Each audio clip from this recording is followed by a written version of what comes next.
Curfew लगा दिया गया है। वहीं हिंसक घटनाओं में 4 लोगों की मौत और 22 पुलिस कर्मियों समेत कम से कम 80 लोगों के घायल होने की खबर है। इस हिंसा के बाद कुछ लोगों को छोड़ा भी गया है। गौर करने वाली बात यह भी है कि हिंसा को लेकर गिरफ्तार किए गए लोगों में कुछ नेपाल और डोडा के भी रहने वाले हैं। ऐसे में सवाल उठ रहे हैं कि क्या इस हिंसा के पीछे कोई विदेशी साजिश है। पुलिस सूत्रों ने बताया कि हिंसा में 4 नेपाली नागरिक घायल हुए हैं। उनमें से 2 को गिरफ्तार किया गया है, जबकि 2 अन्य का इलाज चल रहा है।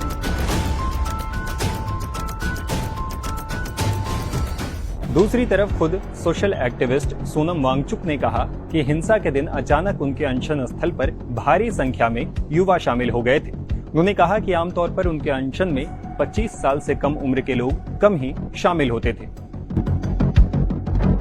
ये जो जेनजी आज बाहर निकले, उनको हमने कभी शक्ल तक नहीं देखा था।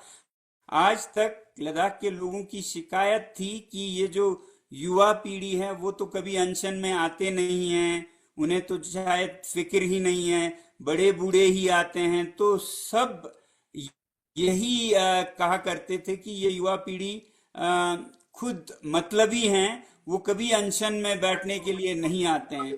तो अचानक से वो आ गए, उनमें से किसी का हमने कभी शक्ल, बल्कि हमने मतलब 25 से कम के युवा लगभग ना के बराबर देखा है आज तक के अनशन में। आज अचानक उनका सबका एक तरह का बाढ़ सा आ गया। ये सब लोग हैरान हैं इस पे। धन्यवाद। और हाँ, नेपाल से मुझे नहीं पता, हो सकता है लोग उदाहरण लेते हों एक दूसरे से, मगर इसका मुझे नहीं पता। मगर जैसे वो निकल के आए, ये बिल्कुल किसी ने इमेजिन नहीं किया था। इसके अलावा लद्दाख के लेफ्टिनेंट गवर्नर कविंदर गुप्ता ने भी साफ तौर से कहा कि हिंसा सुनियोजित साजिश का नतीजा है, जिसमें सीमा पार से जुड़े हितधारकों मतलब विदेशी ताकतों के सम्मिलित होने की संभावना है।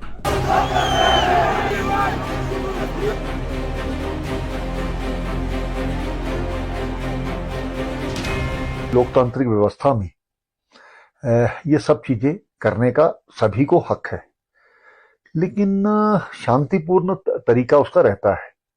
लेकिन आज का जो इंसिडेंट हुआ, कुछ लोग धरने वहां से निकलते हैं